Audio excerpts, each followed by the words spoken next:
Dad, what's wrong with the telly?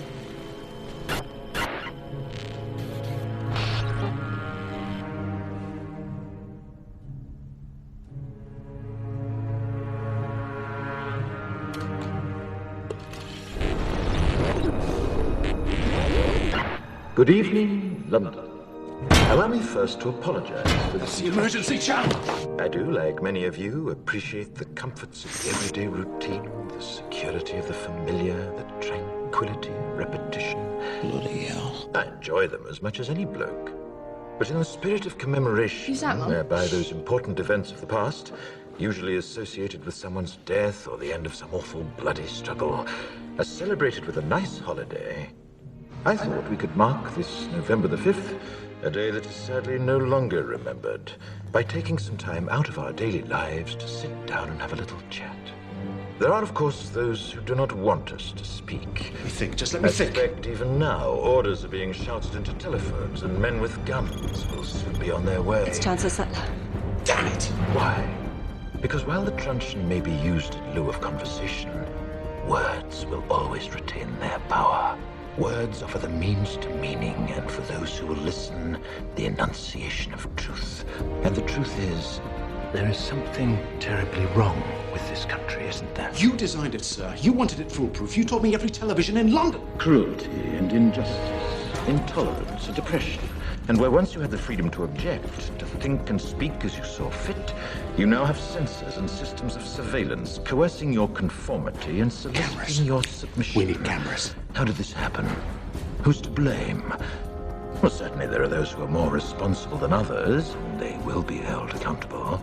But again, truth be told, if you're looking for the guilty, you need only look into a mirror. I know why you did it. I know you were afraid. Who wouldn't be? War, terror, disease. There were a myriad of problems which conspired to corrupt your reason and rob you of your common sense. Fear got the best of you, and in your panic you turned to the now High Chancellor Adam Sutler. He promised you order, he promised you peace, and all he demanded in return was your silent, obedient consent. Inspector, you're almost through. Last night, I sought to end that silence. Last night, I destroyed the Old Bailey to remind this country of what it has forgotten. More than 400 years ago, a great citizen wished to embed the 5th of November forever in our memory.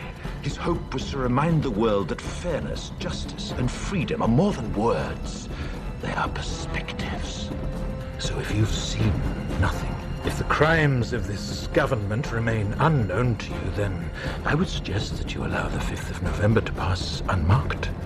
But if you see what I see, if you feel as I feel, and if you would seek as I seek, then I ask you to stand beside me 1 year from tonight, outside the gates of Parliament. And together we shall give them a 5th of November that shall never, ever be forgotten.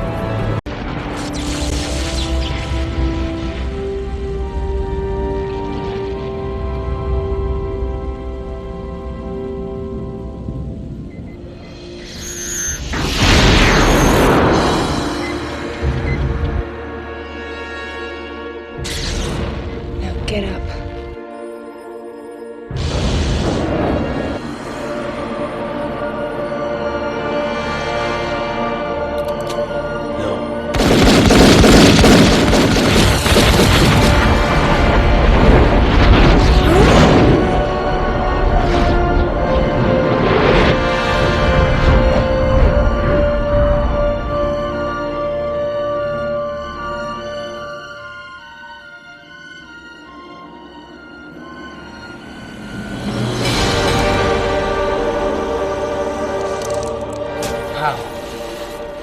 He is the one.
problems, huh? Yeah. Well, I suppose I can help you with that. Just this once. Oh, no. You don't even know what it is. Still dealing. Brother, I am light years from that now. I've been doing some consulting for a pharmaceutical company. Well, like some offshore lab making fake Viagra? Come on, Vern. No. This is an exclusive product. It's coming on stream next year. They've had clinical trials and it's FDA approved. All right, just out of curiosity, and that's all. That's it. What's in it? They've identified these receptors in the brain that activate specific circuits. And you know how they say that we can only access 20% of our brain? Well, what this does, it lets you access all of it.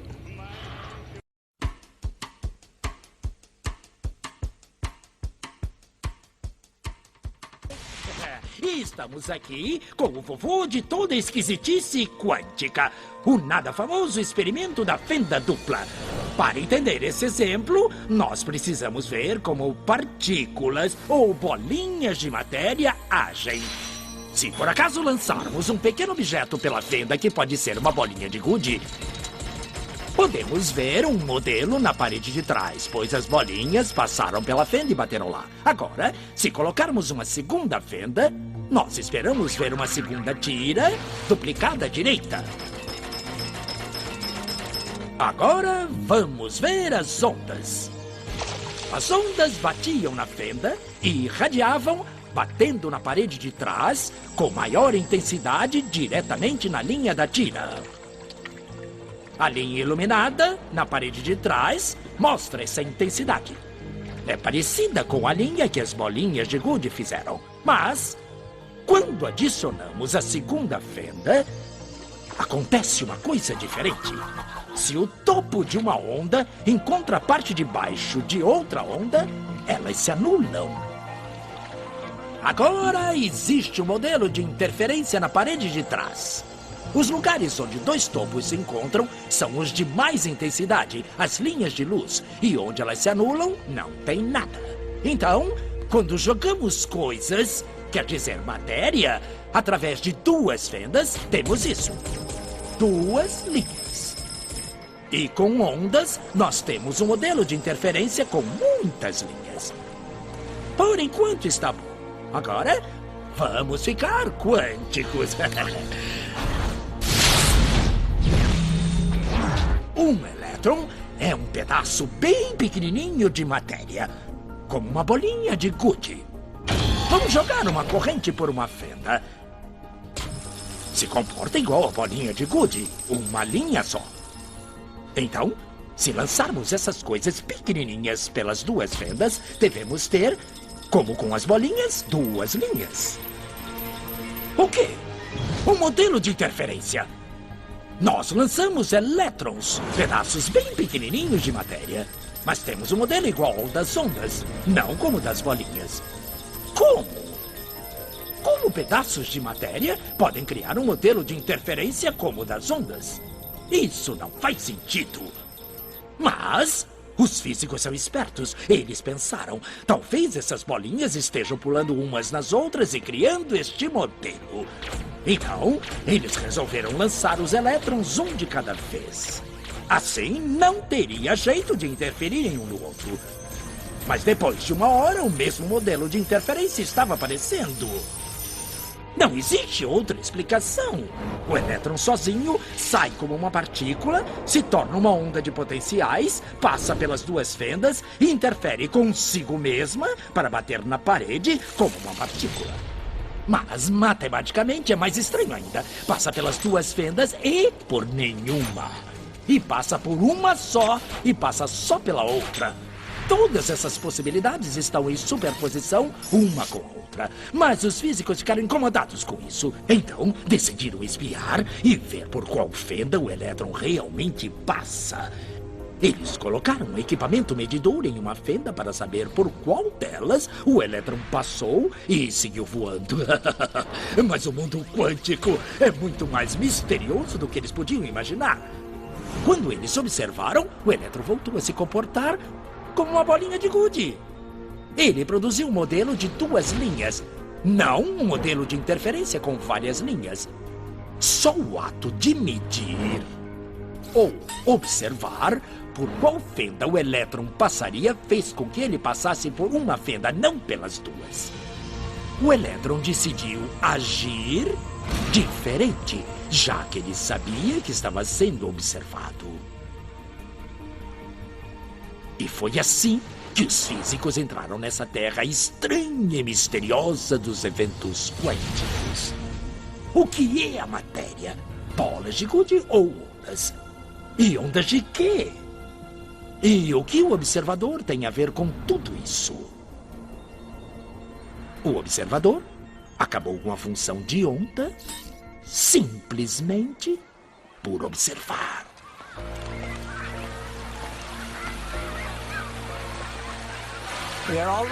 Sempre somos os observadores, mas às vezes nos identificamos tanto com os eventos que até perdemos o aspecto de observador. É por isso que o material fica completamente perdido e podemos fazer as coisas sem o observador.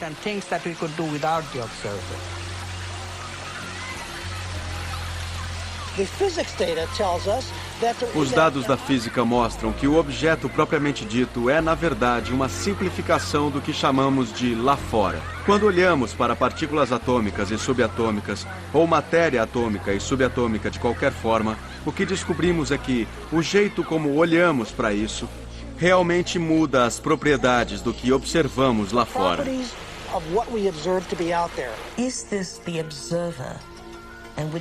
Será esse observador o mundo maluco e esquisito das partículas quânticas e como elas reagem? Será então o observador? E mesmo assim, nós não conseguimos ter um campo quântico sem a observação de cientistas que tenham ido lá e descoberto coisas e mais coisas. Todos são observadores.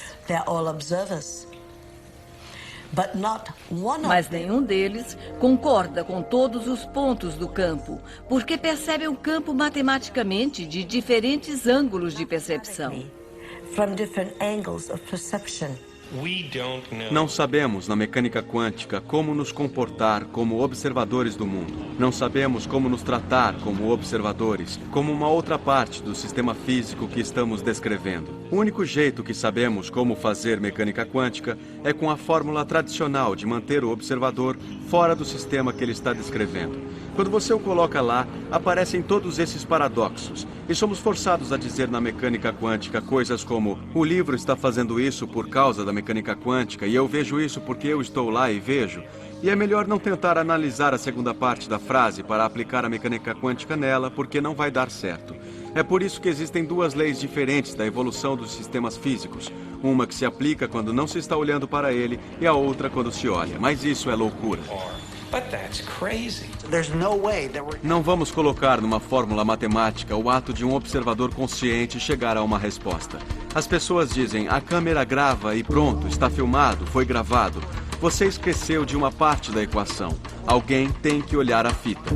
E até alguém olhar a fita, nada foi gravado. Until somebody looks at the tape, it ain't recorded at all.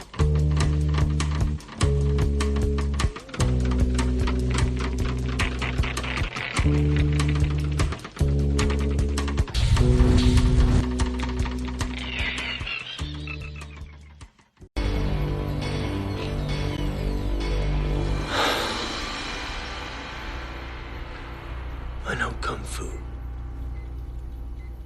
Show me. This is a sparring program, similar to the programmed reality of the Matrix. It has the same basic rules, rules like gravity. What you must learn is that these rules are no different than the rules of a computer system. Some of them can be bent. Others can be broken. Understand? Then hit me, if you can.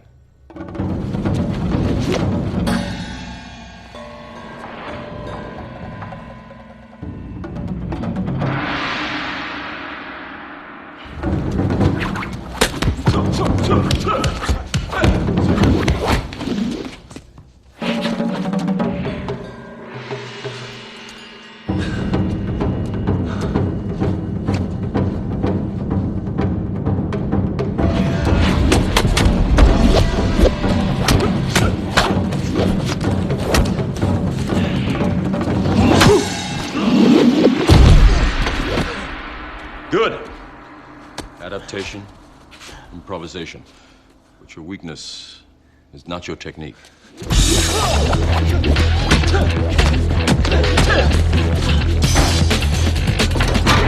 Morpheus is fighting Neo.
How did I beat you?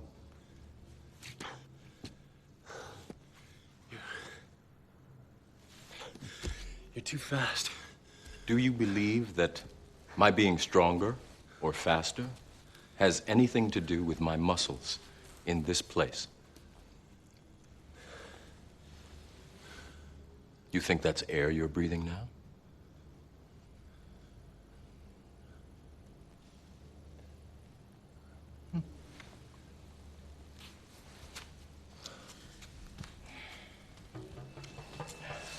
Again.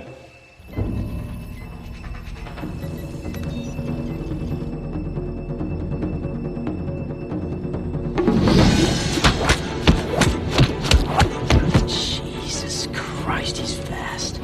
Take a look at his neurokinetics. They're way above normal.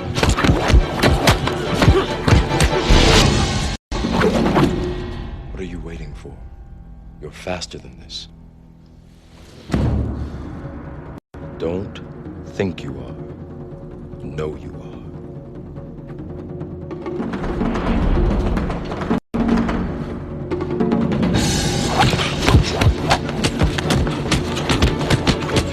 Come on, stop trying to hit me and hit me!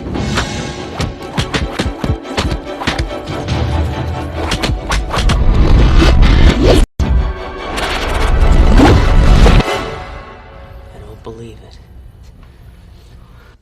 I know what you're trying to do. The religion of the future will be a cosmic religion. It should transcend personal God and avoid dogma and theology.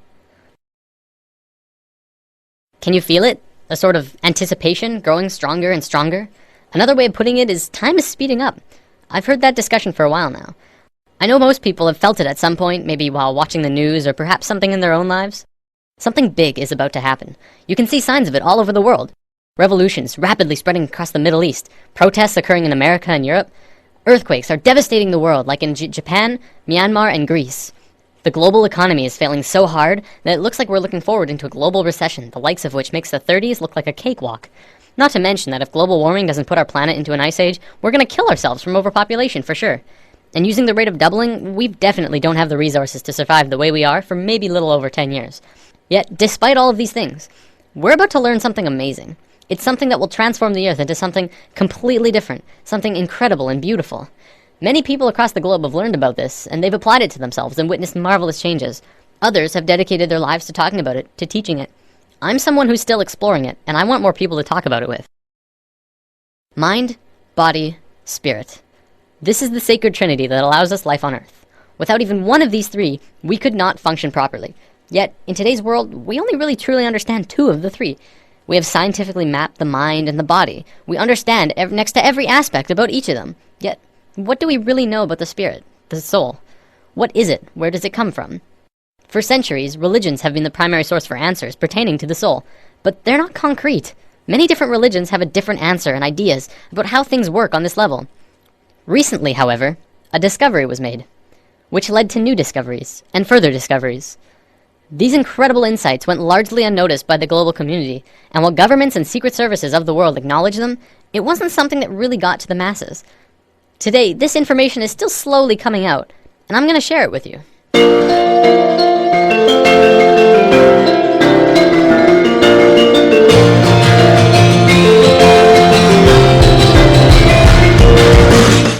In the world of science, what do we really know about thoughts? We know we can measure them. By hooking up scanners, you can measure the frequency that are emitted when you think them. They're measurable, yet there isn't anywhere specific in the brain that holds them. Is it possible that you create your thoughts outside your mind? Maybe not. But is it possible that you create your thoughts into the external world from your mind? This is what we're going to talk about today. Have you ever had a moment where you knew exactly what someone else was going to say, about 2 or 3 seconds before they even started talking? Do you have a shared connection between a loved one or a pet, where you can always tell exactly how the other is feeling, or what they're thinking of, even if they're not really around? Have you ever met someone that you really got bad vibes from, and your intuition turned out right? We've all had experiences like these, at least a few times, some many more than others. There are even a few people who can kind of tap into this experience quite easily. I believe one of the terms for it is psychic? Let's say for the sake of discussion that when you think of something, anything, it appears right in front of you. No, not physically, but let's say it appears in a different realm that's in and around all of us. We'll just assume for now that it's not something that we're consciously aware of, and it's something that we're going to discuss later on. For now, let's just call it the thought realm. When you're doing something, you start by thinking about it. Whether you're building a pool in your backyard or making a sandwich, you have to have thought of it first. Even the subconscious thoughts for things like walking and breathing. This shouldn't be anything new to us. We think of things before we do them, even if it's a split second before them. This is just how we function, and our physical actions match the thoughts that we've created. You might say that you move through your thoughts, turning non-physical ideas into physical actions. When an inventor gets an idea, this idea can quickly spread throughout all of his colleagues and friends. Ideas and thoughts are spreadable. Multiple people can hold on to the same idea at once, allowing them to grow and develop further. In this scenario, don't think of thoughts as separate, but as a whole that everyone is latching onto. Of course, because we can't physically see this realm of thoughts, we can't tell exactly what the original idea was, only the interpretation that they describe using functions like speech and body language, as well as our own intuition, which is how thoughts connect to each other. Because of this, we add a bit of our own creation to the mix, our own spice, while still working towards the same common goal. A social gathering is another good example of this at work too. People gathering together because they share the same ideas, thoughts, and emotions as the rest of the people there. An example could be a college course on architecture. People interested in architecture would attend the course because they share the same interest mentally. This shouldn't be anything mind-blowing. It's our day-to-day lives, just from a different perspective. Even if you're using something that someone else made, you're still creating this experience for yourself. You manifested that iPad or house or whatever into your experiences. So with thoughts connecting with other thoughts comes our first big realization. This new understanding of how intertwined we truly are. We are not only connected in the physical realm, but in a mental and spiritual way as well. Up until recently, humankind has always understood simply that they were connected only through their physical being. We assumed that the conscious experience, as well as all of the thinking, was totally 100% isolated from the rest of everyone else. The fact is, we're not. We are so connected with each other, it's almost impossible to believe. Think about almost every creature on Earth. What do we really know about the bond that connects them?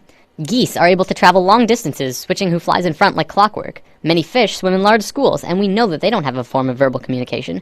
Our pets are able to communicate with each other without speaking. Yet, it's like they know what each other are feeling and connect in a very amazing personal way. Almost every observable creature on Earth has this connection with at least their own species, if not others. We as humans are the next step in life, but that doesn't mean we don't have this connection. What's to say we're not also connected to each other in this way? We've been out of touch with ourselves for an incredibly long time now, and we are growing increasingly disharmonic. Now, thoughts being created are just the tip of the iceberg. The real interesting part comes when you look at emotions. Emotions are much more powerful than thoughts. Emotions pull on you, they control your actions, they guide you throughout your life. It's not your thoughts that control where you sit in a class or on a bus, but it's if you like that girl or you think that guy smells. When a couple is together, it's their emotions that keep them tethered. Same with if they're fighting, it's their emotions that break them apart. You watch TV shows that you enjoy. You hang out with friends because you have emotional bonds with them. Now, this applies on a smaller scale too. Do you ever have a morning where you wake up grumpy and stub your toe and think, oh, this is just going to be one of those days, and find that the entire day afterwards just goes terrible and just everything goes wrong? What about the days when you wake up excited and happy and ready to go? Your whole day is just excellent in all of the right ways. Even if something bad does happen, you're less affected by it because you're in such a good place emotionally. The reason these differences in how your day goes is because of your emotional state. People like to think the world will go on exactly the same without you, but it really won't. People interact differently with other people, and everyone would have a completely different experience if you were not there. Imagine this scenario. There's a bully in a playground who's looking for someone to beat on. There's kids playing sports, kids skipping rope, kids on the swings, and then off to the side there's one boy sitting in the grass watching the rest of everyone play. He doesn't feel like anyone else will want to play with him, so he sits apart from the group. The bully instantly knows where to go, and the circle of hurting begins. See, it's through the feeling of being vulnerable that you become vulnerable in the physical. If the boy had walked outside for recess and told himself, I can fit in, he would probably be playing sports right now. This applies to the bully as well. He didn't have anyone else to play with, probably because of some insecurity, mental, that led him to need to hurt others. He thinks he's doing good for himself by hurting the boy, except he's really just hurting himself long term. You can look into society and see a vast amount of evidence to support it too. The people who are most successful are those who talk most of success. Those who speak most of illness have it. Yes, illness is also a creation of yours. If you have a low immune system, it's because of you. Typically, we like to blame things on the virus going around or our own immune systems, but the way that we become susceptible to them is from inside, whether that there's some ongoing negative energy or some bad feeling that we allow into ourselves. We can heal ourselves also, but I'm going to save healing for another video. There's only one thing that becomes apparent from this understanding. You create your own reality. We are 100% responsible for the situations that we find ourselves in, the things that happen to us, good and bad. Throughout history, we've always played the blame game. It's his fault I didn't get the promotion. It's her fault I couldn't go to the game. It's everyone else's fault. I'm so depressed. Whatever it is, and this may be the hardest thing to truly get, it's your fault. Your happiness, your sadness, your fears, and your fortunes. Every single experience of your life on Earth was because of you. Many of us have heard of this thing called the law of attraction, which talks about something similar to this, but talks more about evidence and not much about this thought realm. Over the entire world, people have written in to tell of their amazing stories, where they've really focused on having what they wanted, and got it through miracles and coincidences. This is but a small piece in the vast ocean of the internal world that I'll be talking about. It is, however, very real, and you can literally change everything in your life by willing it so. I know this from personal experience, and it's not hard to find others who have too. One continuous argument I hear from people who deny this law of attraction is, you don't just think things and change everything by sitting on your ass. To which I reply, exactly. You never stop moving. Just change your mindset and continue on with your life. Create your emotions in your mind, then move into them physically. Don't let your emotions control you. Pull your thoughts into the physical realm. What can you do to change things? Just treat yourself. You don't have to have a crazy life-changing experience from this new understanding. Just buy that treat you wanted. Take that extra time in the morning to make yourself look pretty. Spend the extra $50 on those new clothes. If you're really upset, maybe you should buy that car. Do things for yourself that you know will put yourself in a good mood. Bring yourself up internally, then externally. You will not regret it. I want to bring up one more thing before I run out of time. There was a scientist in Japan a few years back who made an incredible discovery, but one that also went largely unnoticed or recognized by the global scientific community. Dr. Masaru Emoto discovered that by putting words on a side of a glass of water and freezing the water, you could change how the water would freeze into crystals. On a jar that said, I love you, this is how the water crystal froze.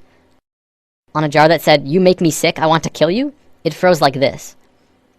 If thoughts can do that to water, just imagine what thoughts can do to us.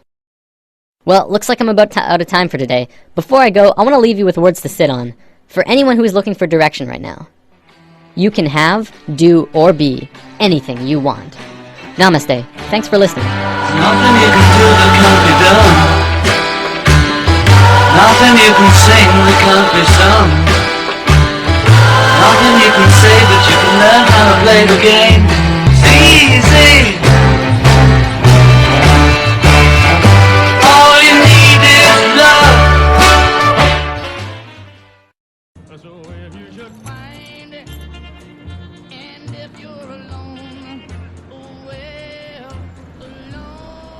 In the end, how much worse could it get? Is my name. I didn't want to see anybody. Especially not my landlord's nasty young wife. Alex, Tuesday. Look, enough, okay? Steve handles the rent, so you can feed your crap to him. I suddenly had extra reason to get away from her. I had thoughtlessly ingested a substance. Like the rent's not low enough. I had gotten remarkably little information from Vernon about what this drug would do. You could even be a bike messenger and come up with that. Really? What if it was a hallucinogen? It's pathetic. Oh my God. Listening to her rag if I were tripping, I'd jump out a fucking window. Hello? Are you listening to me? Do you get it? You are going to be out on the streets. And then I felt it. You don't have a place to live.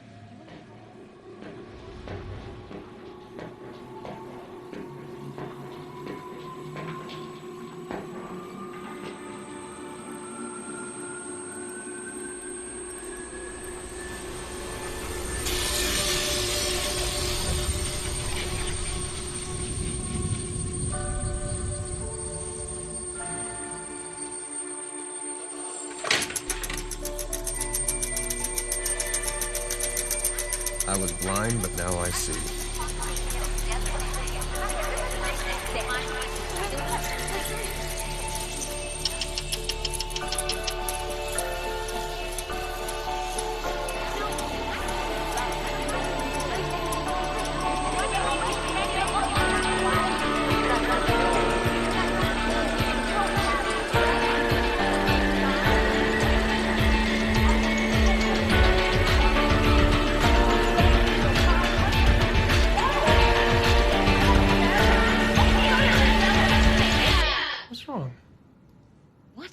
You don't like me, and I don't blame you. You see a self-defeating, energy-sucking piece of shit who's sponging off your husband. You're wishing I'd blow my brains out, but my existence shouldn't make you this upset. What is it?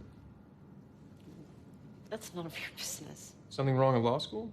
How do you know I'm in law school? People who aren't usually don't carry around dry, academically constipated books about a dead Supreme Court justice.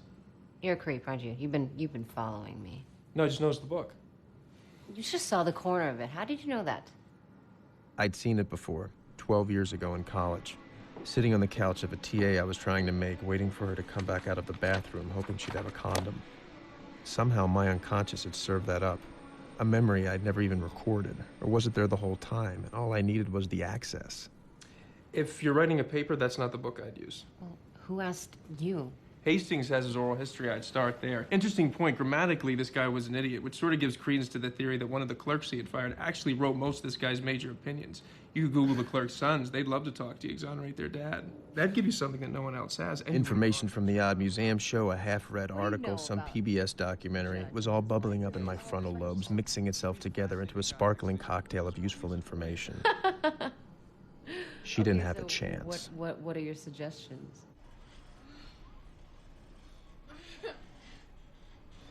We'd really worked on her paper, too. In 45 minutes, it was a polished gem. She was pleased.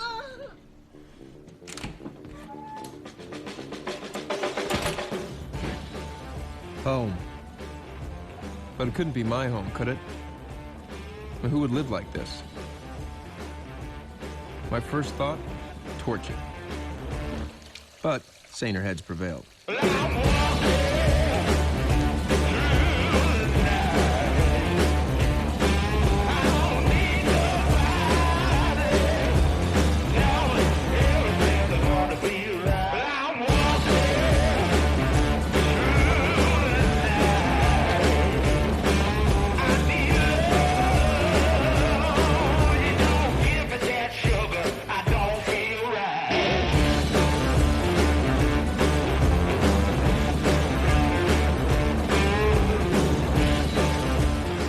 What was this drug? I couldn't stay messy on it. I hadn't had a cigarette in 6 hours, hadn't eaten. So, abstemious and tidy? What was this? A drug for people who wanted to be more anal retentive? I wasn't high, wasn't wired, just clear. I knew what I needed to do and how to do it.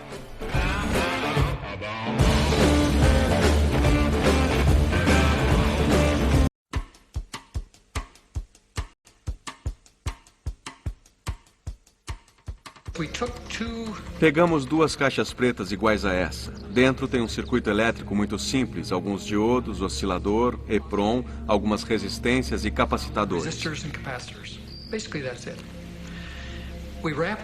Embrulhamos uma em papel alumínio e colocamos em uma caixa de Faraday eletricamente cercada. A outra deixamos em cima de uma mesa, onde 4 meditadores muito qualificados estavam sentados. Eles entraram em estado de meditação profunda e purificaram o ambiente. Criaram um espaço sagrado, limpando a mente e as intenções. Aí, um dos 4 falou a intenção específica para esse projeto. A intenção era influenciar um alvo em particular na experiência. Poderia ser aumentar o pH da água purificada para uma unidade de pH completa, ou diminuir o pH para uma unidade de pH. Usamos esses dispositivos em todos os experimentos e fomos incrivelmente bem-sucedidos. No processo de meditação, depois que um falou a intenção, seguraram de várias maneiras por 15 minutos, talvez. E depois, soltaram.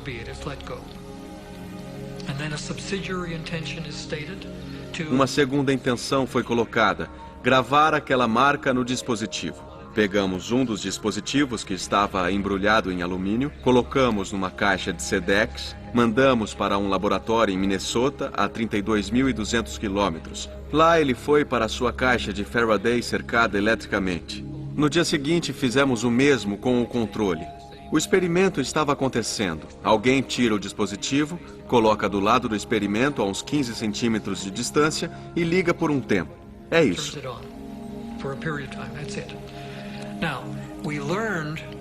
Aprendemos depois de um tempo que existia outro fator. Descobrimos que o uso desses dispositivos eletrônicos gravados intencionalmente, o uso contínuo deles, de algum jeito, condicionou o espaço para algum nível mais alto de simetria. E começamos a ter um novo fenômeno, que é o dispositivo funcionar, que é o pH, que estava normal, começar a aumentar para uma unidade de pH completa, se essa fosse a intenção. Ou começar a baixar. Se tiver uma unidade de pH ou mais, está morto. É assim para um humano. Geradores de eventos ao acaso jogam a moeda eletronicamente. Um tipo de experiência com gerador de evento ao acaso que foi feita centenas de vezes no passado, há umas 4 décadas mais ou menos, foi que o gerador só produz sequências de bits ao acaso, zeros e uns, como jogar uma moeda.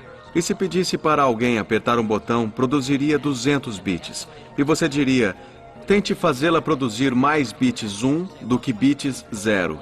E pegando a literatura de todos os experimentos que foram feitos, você pode se fazer uma pergunta. Fez diferença as pessoas tentarem fazer sair 1 ao invés de zeros? E a resposta é sim, fez diferença. De algum jeito, a intenção está relacionada com a operação de produzir esses números ao acaso. Se você deseja ter mais números 1, de algum modo, o gerador produz mais números 1.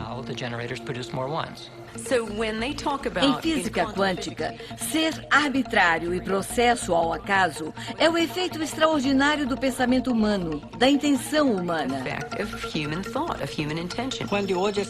No julgamento de O.J. Simpson, muitos assistiam pela TV por causa do drama não estar resolvido.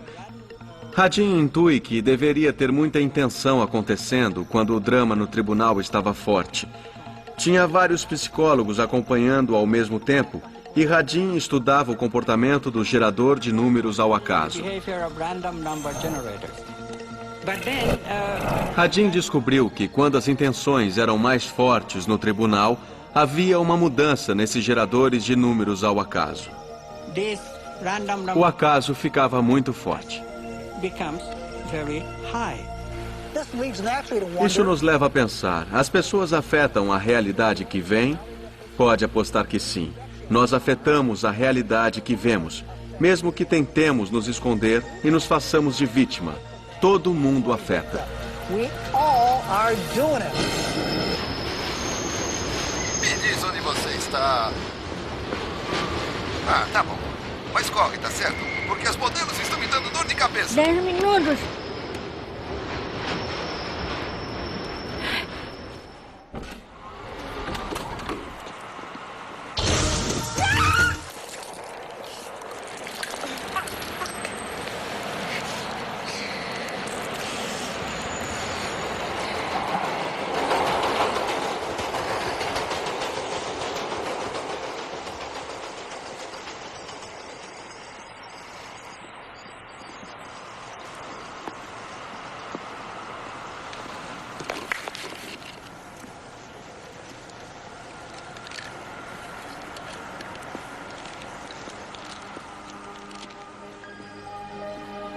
Nossa exposição do metrô veio do Japão, do Sr. Masuro Ezumoto. O Sr. Emoto ficou muito interessado na estrutura molecular da água e o que a afeta. A água é o mais receptivo dos 4 elementos. O Sr. Emoto pensou que talvez ela pudesse responder a eventos não físicos. Então, ele fez uma série de estudos, aplicou estímulo mental e fotografou com um microscópio. Para cada amostra de água, colocamos mais ou menos 5 centímetros cúbicos em 50 recipientes in vitro. Pegamos essas amostras e congelamos a menos 25 graus Celsius por umas 3 horas. Colocamos as amostras congeladas em um refrigerador com menos 5 graus Celsius, onde está o microscópio com a câmera. Tiramos fotografias de cada uma das 50 gotas de água individualmente. Primeiro fotografamos a água em que não colocamos nenhuma informação. Depois pegamos a água com informação e fizemos o processo já descrito. Tiramos as fotos de antes e depois e comparamos as diferenças. Quando projetamos a sensação de amor e agradecimento na água, ela se transformou no mais lindo cristal. Nessas horas, acho que a água está em paz.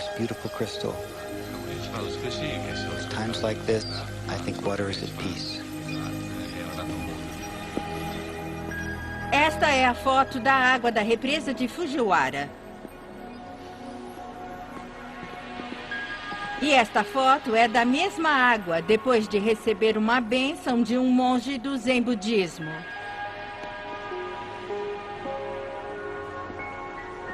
Agora, na próxima série de fotos, o Sr. Emoto imprimiu palavras, colocou-as nas garrafas com água destilada e deixou de um dia para o outro.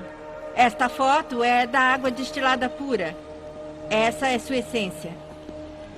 As próximas fotos, como podem ver, são todas diferentes. Esta é o Ki do amor. Vamos nos aproximando aqui do obrigado. E pode ver onde ele colocou as palavras aqui no vidro. Se soubessem ler japonês, já saberiam disso.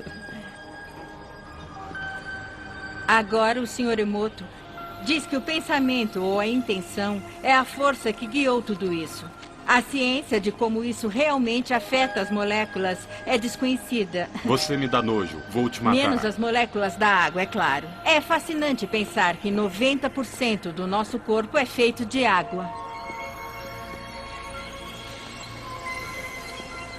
Ki do amor. Te faz pensar, não faz? Se pensamentos podem fazer isso com a água, imagine o que pode fazer conosco.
worth the risk.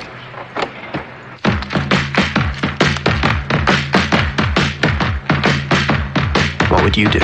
All right, I must admit, I can't explain any of these thoughts racing through my brain.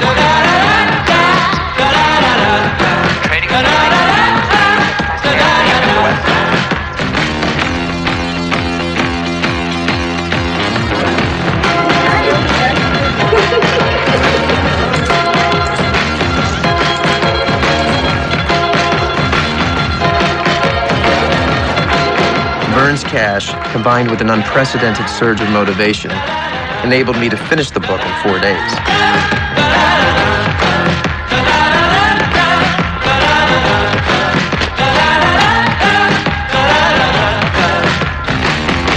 A tablet a day, and what I could do with my day was limitless. I learned to play the piano in 3 days. Math became useful and fun. I'm all in.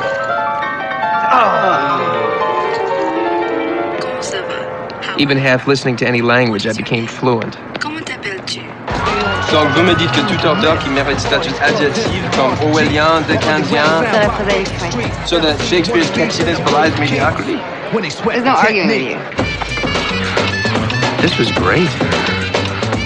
So, Mom, I've been doing a little research on Aunt Helen's tumor, and it's totally clear that anybody with familial abdominis polyposis should be supplementing platinum-based doublet regimens with icos and penteoic acid.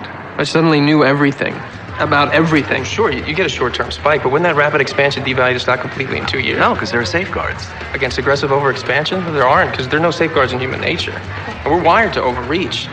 Look at history. All the countries that ever ruled the world. Portugal with its big, massive navy. All they got now are saw cod and cheap condoms. The Brits, now they're just sitting on their dank little island fussing over their suits. No one's stopping and thinking, hey, we're doing pretty well. We got France, we got Poland, we got a big Swiss bank account. You know what? Let's not invade Russia in the winter. Let's go home, let's pop a beer, and let's live off the interest. Yeah. My brain was just pouring this stuff out. Everything I'd ever read, heard, seen was now organized and available. Here it is. Here you go. Eddie, hey. Listen, I'm sure you have a portfolio, but if you don't, I'd be very interested in working with you. Okay, Kevin. I made some new friends who invited me to the beach. The beach was not nearby.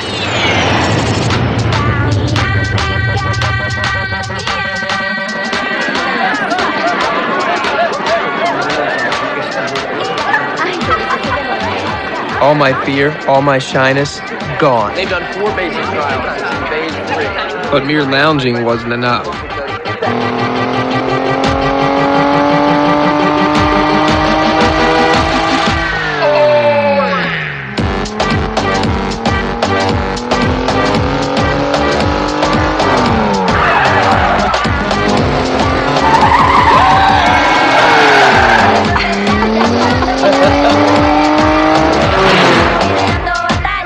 Only problem? If I wasn't moving forward, I felt like I was going to explode. Anybody ever jump? Are you crazy? He's gonna do it. He's not gonna do it. Oh my God.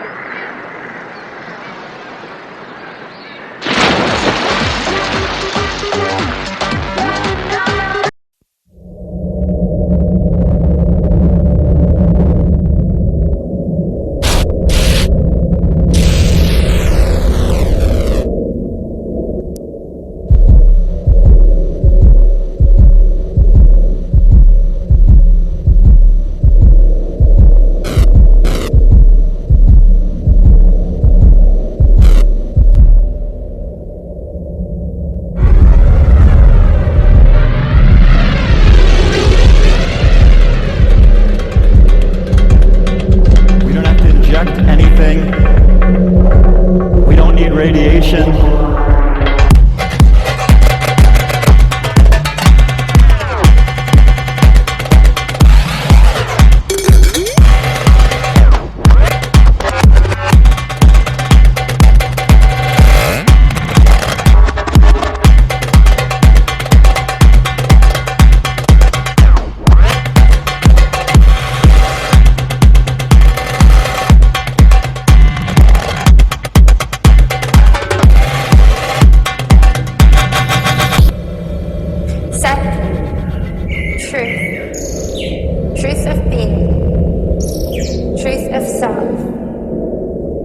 ability for deep thought and understanding, leading to the real wisdom of knowing the truth of your own existence.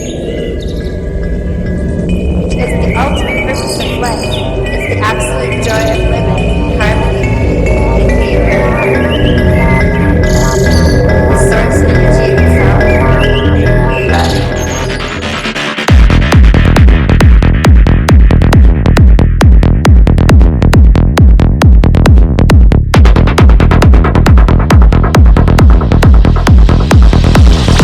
Psychological effects.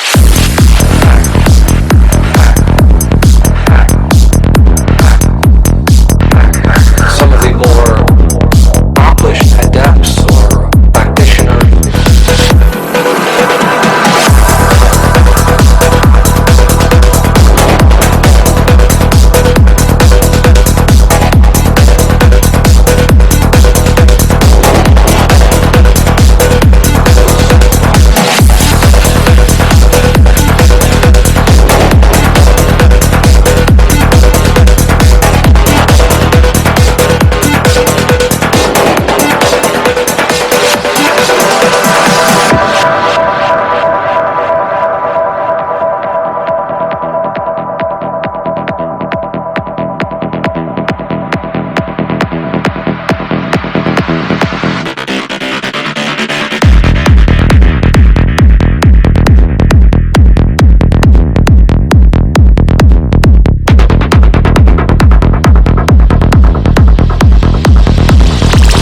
psychological effects.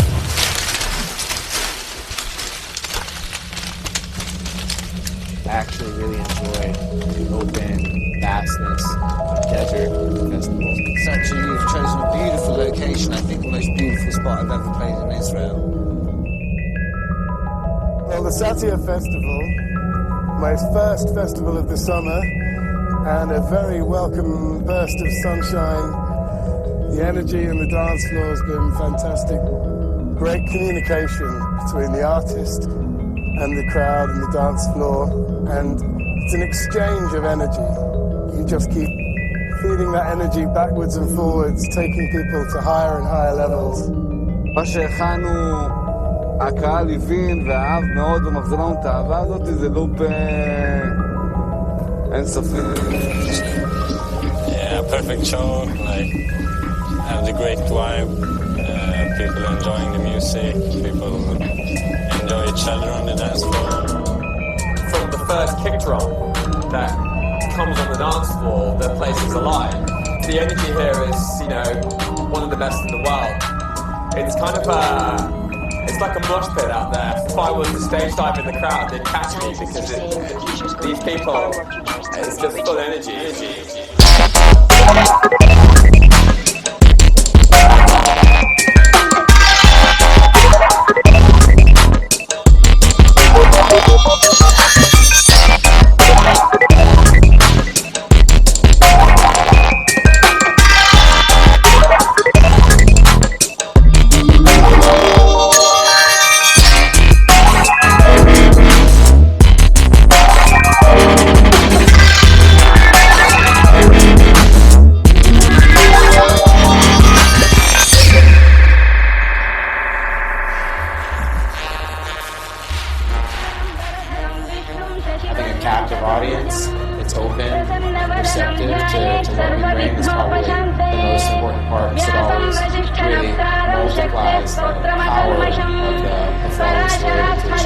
הקהל פה מבחינתנו המושלם, בגלל שיש פה באמת אנשים שהם בעניין של מוזיקה, אתה רואה את זה מתי שהרחבה, לא רק איך היא מגיבה, אפילו איך היא מתמלאת ומתרוקנת לפי הטיימטייבל.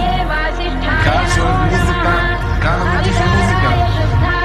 There's a consciousness there, there's a connection on the floor, the kick drum's pounding, we're all dancing to the rhythm of that drum, and we all connect. When you forget you're dancing, and that for me is when you're in that trance-like state.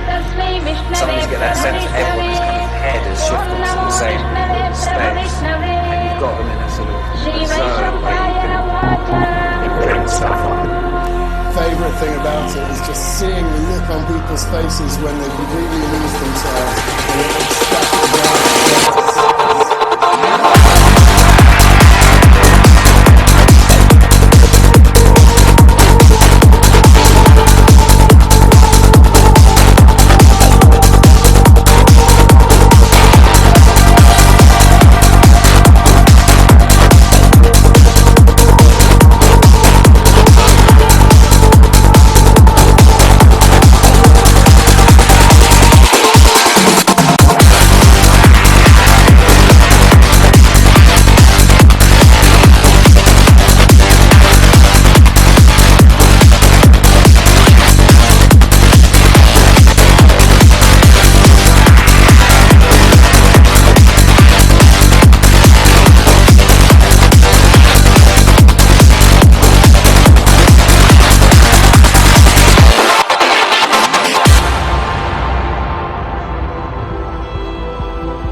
decided that Israel need one.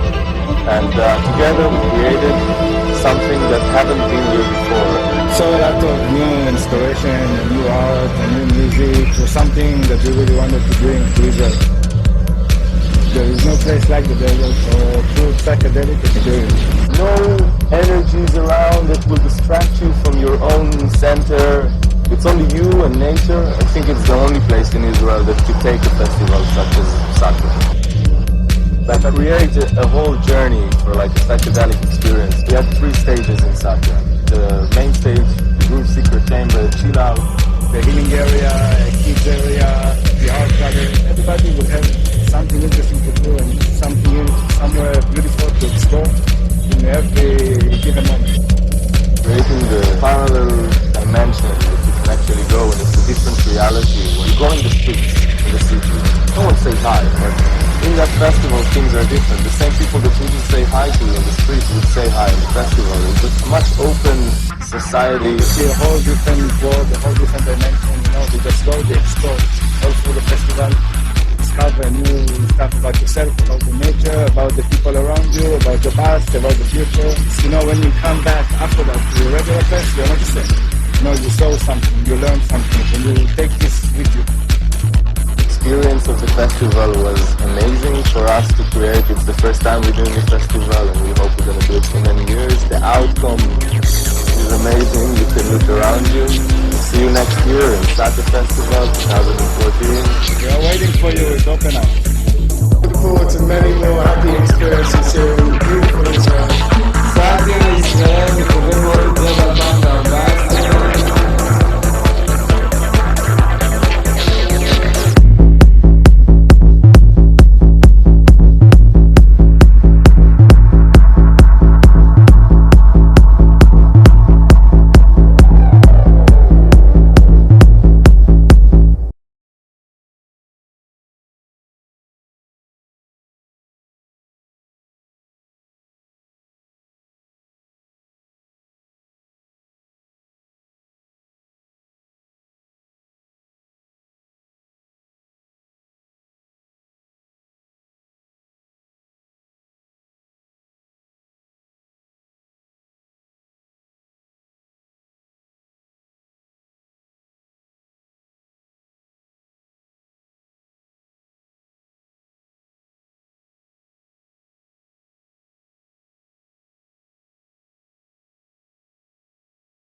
Yeah, but I knew it was Ashton the whole time. Right? Yeah. Ladies, in a few seconds we'll be sipping on some Chris and watching the 2003 MTV Movie Awards.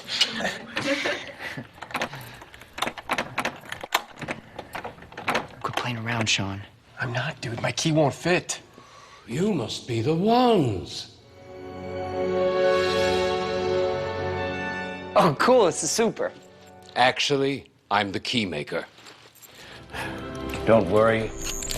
You'll be inside in just a moment. Awesome, thanks.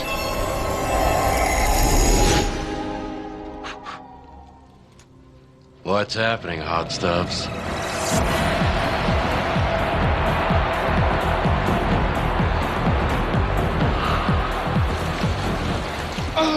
Dude!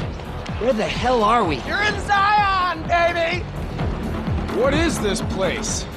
Duh! It's obviously an underground city where the last remaining humans live and the robots are coming to kill us. Doesn't that just make you want to party? Yeah!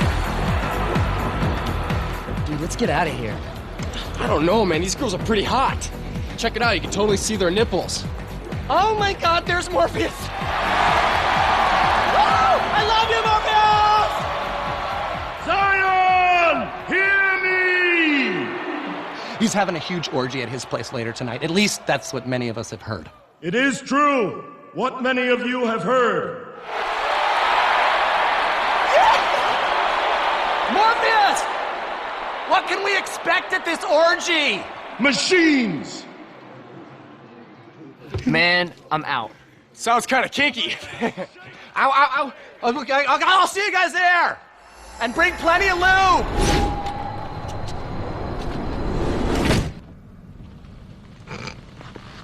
What? Nothing.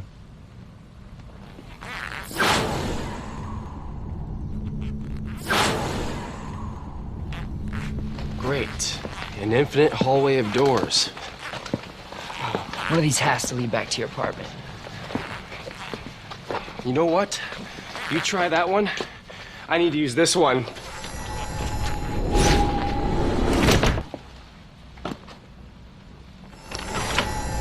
I see Trinity, and something happens.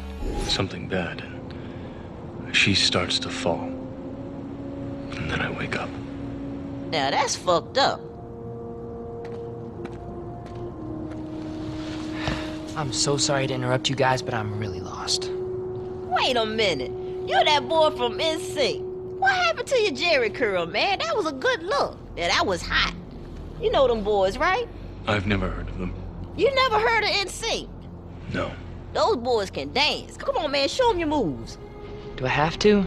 I'm the Oracle, damn it. If I had to guess, I'd say you're a program from the machine world. Nah, man, I'm just doing the robot. Here, you should try it. Yeah, work it. Come on, Neo, get in there, man. Do the robot. Why? Come on, man, you the one. You the one. You can do it all. No. Come on, man. No more arigato, Mr. Roboto. You can do the robot with JT. What if I can't? What happens if I fail? Okay, dude, lighten up for real. It's just the robot. No. I can't do that. I won't. Well, hell, I will. Talk to me, boy. Don't be scared. Oh, God. Ooh. Come on, do the part. Do the naked part. Mr. Timberlake. Mr. William Scott. Hey, you're that guy that got peed on an American... Ooh, you hitting the spot. How big is your fist? Good Lord. Hey, wait a minute, man. This shit is dry clean only. You'll like being a dude. I do.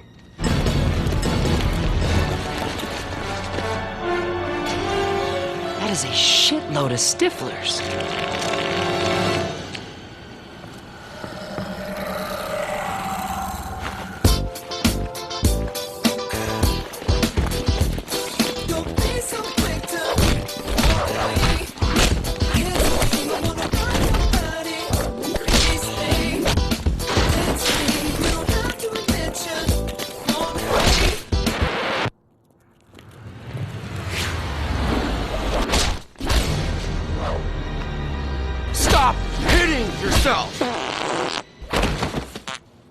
Who farted?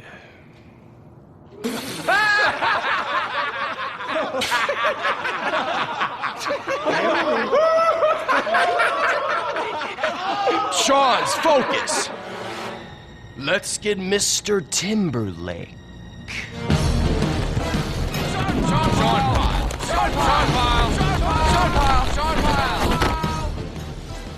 What really, Mr. Timberlake?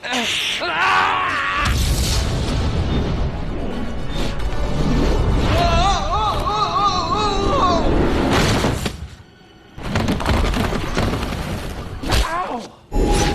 Justin, you really hit me. That is so not cool.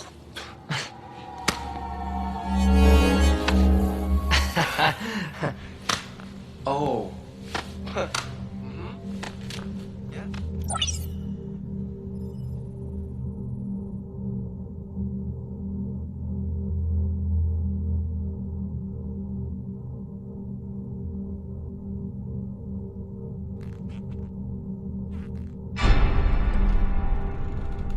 Hello. I've been waiting for you three. Who are you? Yeah, who are you? I am the architect. But please, call me Larry. Hey, Larry. Larry. I created The Matrix and several popular video games, including Cubert and Dig Dug. Remember that? Yeah. I didn't create Frogger, but I came up with the name for it. Can you believe they wanted to call it Highway Crossing Frog? That is so lame. I know. It's the lamest thing I've ever heard of. Highway Crossing Frog. Why am I here? Yeah, why are we here? Is there an echo in here? Is there an echo in here? The MTV Movie Awards are a systemic anomaly inherent to the programming of The Matrix. Although the transport process has altered your consciousness, you irrevocably remain human. Ergo, concordantly, vis-a-vis. You know what? I have no idea what the hell I'm saying. I just thought it would make me sound cool. You haven't answered my question. I'm feeling a little vulnerable right now, so you just need to chill out. Can you do that? I'd appreciate that. Thank you. Now, originally Neo was the chosen one to host the show, but hosting is a full-time commitment, and he's been a little distracted lately. Trinity. See what I'm talking about? That's why I brought in Sean and Justin, because you, my friend, are completely pussy-whipped. Oh! Bullshit. Watch the sass, Captain Sassy Pants. Yeah, you're kind of spazzing out, dude. You haven't answered my question. Yes, I did. You see, what You haven't answered my... I'm trying. You just need to let me talk. Why am I here? Would you shut up? You won't let it... No, you won't let it! I'm the one who talks! Okay, mouth shut, ears open! You haven't answered... You do not want to see me get out of this chair! Ergo, open your yapper one more time, and I'm gonna architect a world of pain all over your candy ass! Ergo! Vis-a-vis! This is about... Concordantly! Justin. Yeah? I apologize. I don't usually like to use my big voice.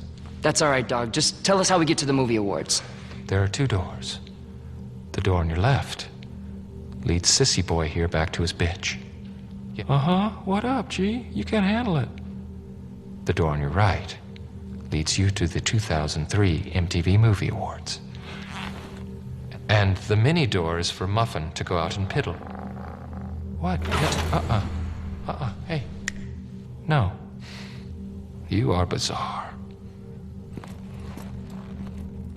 Thanks, Lair. Don't mention it. Oh, and hey, go host the shit out of that show. Boom. If I were you... Bite your tongue. Bite it. I would hope that we don't meet again. Why'd you say that? I told you to shut up. I told you to shut up!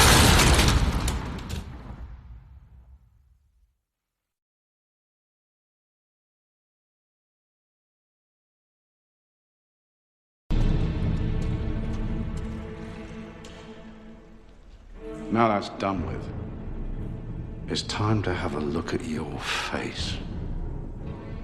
Take off your mask. No.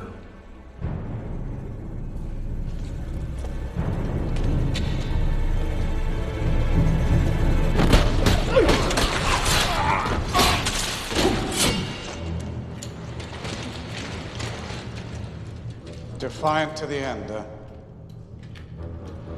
You won't cry like him, will you? You're not afraid of death. You're like me. The only thing that you and I have in common, Mr. Creedy, is we're both about to die. How do you imagine that's going to happen? With my hands around your neck. Bollocks. What you gonna do, huh? We've swept this place. You've got nothing. Nothing but your bloody knives and your fancy karate gimmicks. We have guns. No, what you have are bullets, and the hope that when your guns are empty, I'm no longer standing, because if I am, you'll all be dead before you've reloaded. That's impossible. Kill him.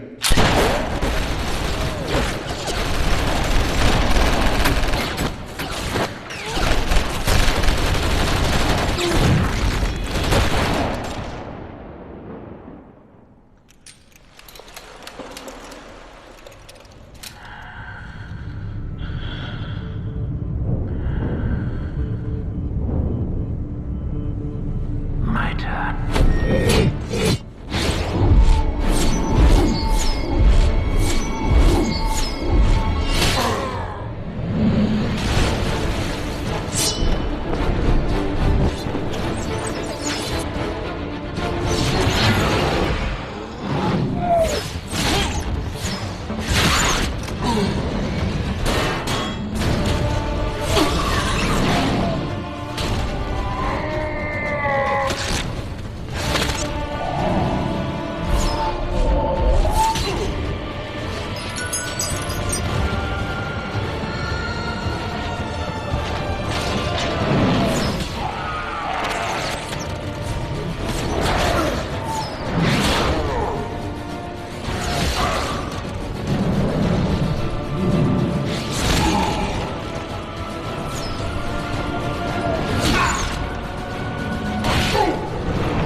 die?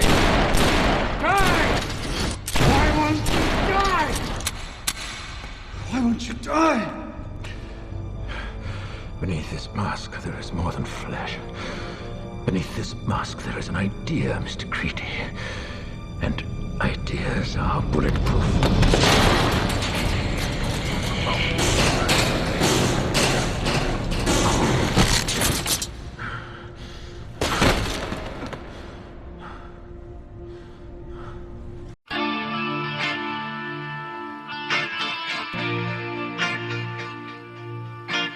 All my friends are stoners. Everyone I know gets high. Maybe there's a reason why weed's not legalized. Maybe they're afraid. My people always be afraid of what they don't know. I understand, can't comprehend the info so old. The Reefer Madness video is purely propaganda. A movie made to scare all of the kids in Alabama. Maybe they're afraid to think they might lose control instead of embracing its many uses from farming to medical. It's so pathetic though how pharmaceutical companies can make you feel high to low. It seems it's all about the money, bunny colors. Friends are stoners. Everyone I know gets high. Maybe there's a reason why weed's not legalized. Maybe they're afraid of too much peace and harmony. Maybe they're afraid of open minds and people free. Maybe they're afraid. No rest upon my feet until my people's free. Maybe they're afraid. When they turn the ganja plant into an evil weed. Maybe they're afraid.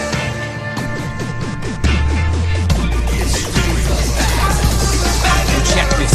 So many friends that I know have suffered the lies of government strangle. Pinned to the ground, illegally bound in every angle. Even the lawmakers making the laws are smoking the bong and vaping the chronic. And nobody hearing the voice of the weed, I find it ironic. So how do we govern the danger of not becoming too hostile? Not losing the mind, not crossing the line, not feeling colossal. There's only one avenue we can be sure that we're getting our justice. The legalization, love of the weed, they trying to bust us. All my friends are stoners. Everyone I know gets high. Maybe there's a reason why weed's not legalized. Maybe they're afraid of too much peace and harmony. Maybe they're afraid of open minds and people free. Maybe they're afraid. No rest upon my feet until my people's free.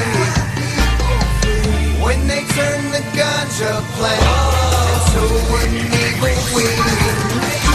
We got a black president before weed's legal. In my mind, in my time, that shit's unbelievable. I love Obama, I love all people. I just can't believe that the plant's not legal. Reefer Madness is useless propaganda. Fear is a tool that they use to command us. So understand us, we don't fear no plant. We don't fear no plant. We don't fear no All I've been doing is smoking a kush. Harvest the cross, I'm two in the bush. Purple my flow, my lavender nugs, I'm rolling them up, the radio slow. Tripping and dipping and smoking a bomb, sipping the wine. Packing my bowl, it's down in the hole, I'm making the sheens, I'm letting them know. Ripping and loving it tastes so good. I'm bringing my chainsaw chopping the wood. So why they so afraid? Baby, you're afraid of the weed that we're smoking is candy, they cold it, we still rolling bold. The people in office, they won't make it legal, stand up for my rights, cause I don't believe you. All my friends are stoners. Everyone I know gets high. Maybe there's a reason why weed's not legalized. Maybe they're afraid of too much peace and harmony. Maybe they're afraid of open minds and people free. Maybe they're afraid. No rest upon my feet until my people free. Maybe they're afraid. Why they turn the ganja plant into an evil weed? Maybe they're afraid.